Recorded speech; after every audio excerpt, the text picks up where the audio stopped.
The air crackles with anticipation and the hum of hundreds of live feeds, all streaming from the very heart of turmoil, the school grounds. Today, the buzz isn't just about academics or sports. Today, it's about Enzo. Enzo, the enigma, whom they hadn't seen in days, had begun a live stream that got too wild for the internet to contain, and had the school alley bustling with students anxious to witness the fight between him and Damon. I can't wait to see Enzo bring that Damon to his knees today. Good thing we made it in time to see all the action in real time. This is even better than his usual food and women content. Indeed, flanked by a posse that buzzed with energy, Enzo strode through the crowd.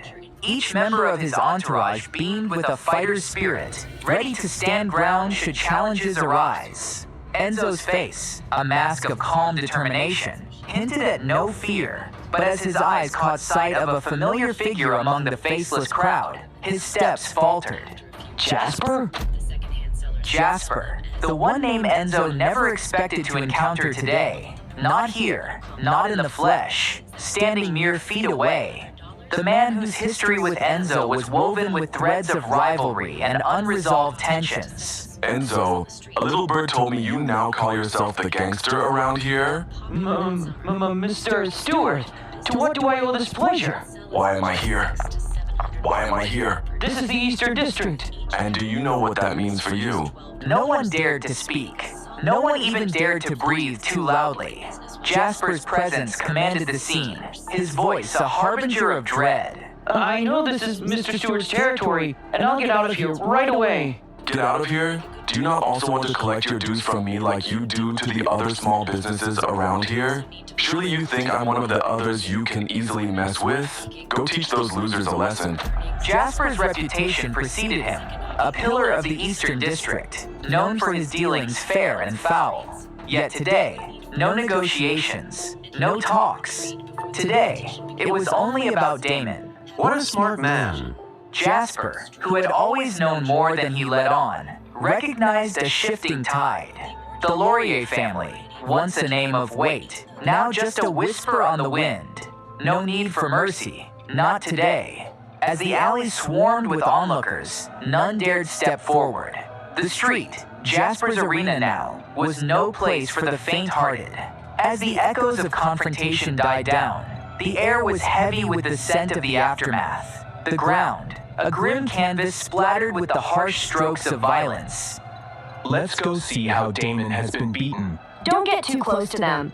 It's enough to shoot a video from a distance. Why does the man in the suit look so scary? He doesn't look like a university student. As curiosity drew them closer, the stark reality of the scene unfolded before their eyes. The ground, a tapestry of blood and defeat. Among the fallen men lay Enzo, a broken figure sprawled across the concrete, his phone still live-streaming the scene to the world. His body trembled, not with cold, but with fear. Damon, I'm so sorry. It's all my fault. I shouldn't have offended you. I will never dare to provoke you again. Damn, what the hell just happened? Yeah, definitely not the way I saw this going. But answers were as absent as the figures of Melanie and Damon. Both vanished as if swallowed by the very shadows of the alley. No one left to recount the tale, no one to blame. Away from the grim scene of the alley, a starkly different turmoil brew on the other side of the university grounds. Here, beneath the looming shadows of the sports grounds, Damon, Melanie, and Tiffany found a moment's respite, each panting from the exertion of a hurried escape. What are you doing? I was just about to talk to Jasper when you dragged me away. Do you know who that person is? That's Jasper Stewart, a famous gangster in Hillwood. Of course I know who Jasper is. I'm the one who called him over. You called him? Damon, please don't go to the Eastern District to sell skewers anymore. It's too dangerous and chaotic there. Tiffany's words carried the weight of genuine concern. By the way, we have our graduation party tonight, and I'll be performing in the last highlight show. I have to go prepare. All right, see you there. As Tiffany disappeared into the distance, Damon and Melanie were left with the echoes of her warnings. The impending graduation party loomed, a moment of celebration shadowed by the day's dark events. As the evening approached, the venue for the graduation party buzzed with a restrained excitement.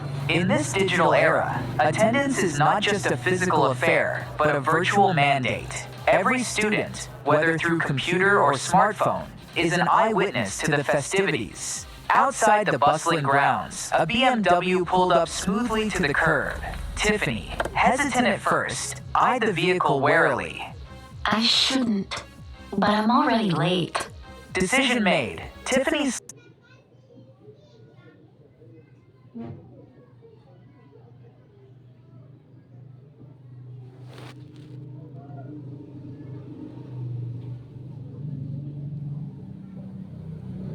for their child. slipped into the passenger seat, greeted by a familiar face. The same man who shared skewers with her and Damon not long ago. Back at the stall, Damon and Melanie worked quickly to tidy up. The remnants of the day's chaos seemed to whirl away as they secured their small enterprise. Melanie went back home while Damon decided to go to the graduation party. The weight of the day's events hung heavy on Damon. With a deep sigh, he fished out his car keys from his pocket, the metal glinting under the streetlights. Damon's relief at the day's end was cut short by a surprising sight. As he approached his car, he found Abigail, conspicuously absent from the graduation festivities, standing beside his prized GTR. Abigail's posture stiffened as Damon stepped closer. Damon Hemsworth, what are you doing here? There's only one car in the alley. So what do you think I'm here for? You're here to take pictures next to someone else's luxury car? That's so sad. But this is my car, and I want to drive home. Abigail burst into mocking laughter, her voice echoing off the alley walls. Damon Hemsworth, I really hate you more with each day. I knew you sucked from the very beginning when you stole food from my store, but now you're just getting worse. You're a compulsive liar. How could this be your car? Do you know what this car is? It's a limited edition GTR. I bet you could only afford a screw for this car, or else you wouldn't have to steal food from my supermarket. And just so you know, this is my boyfriend's car.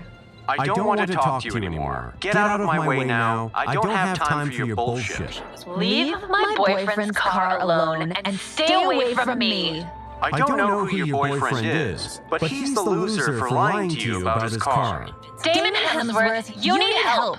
I think you're delusional. I am telling you the truth. This car is really mine. Okay, you know what? Let's wage a bet. If this car is yours, I'll strip. But if this car doesn't belong to you, you better get out of here and get lost from my sight forever. As the alley's dim lights cast long shadows, Abigail, flushed with indignation, seized the moment Elijah steps into the fray. Her voice, sharp with accusation, cut through the cool evening air. Elijah, thank goodness you're finally here. This man claims the car is his. Please show him he's mistaken. Elijah Crane, caught off guard by the sudden spotlight, fumbled awkwardly in his pockets. His smile didn't reach his eyes as he feigned a search for keys he knew he didn't have. Damn it! I was in such a hurry, I actually forgot to pick my car keys. Elijah muttered, his voice a mix of frustration and feigned regret. Abigail's anticipation dissolved into dismay, her face clouding over like a storm ready to burst. How can you forget them? Go back and get them now. But Elijah, tethered to a lie he couldn't sustain, hesitated. His reluctance was palpable as he proposed an escape from the escalating tension. It's getting late. Why don't we stop this back and forth and just head to the party? I'll drive the car away tomorrow morning. He suggested quickly, covering insincerity with a nervous laugh. The scene hung in a delicate balance, the truth teetering on the edge of exposure. Elijah's evasion, a thin veil over his deception, barely concealed the reality of the situation. As Abigail and he stood, locked in a moment of confrontation and confusion, the night held its breath, waiting for the facade to crumble. But as Elijah suggested a retreat, Damon, with a calm certainty, pressed the car key, the GTR responding with a confirming chirp. It was a moment of vindication, a silent rebuke to the accusations cast upon him.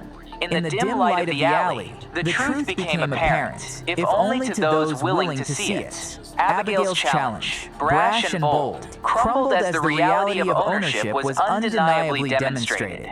The real loser of the night was not Damon, but misunderstanding and misplaced pride.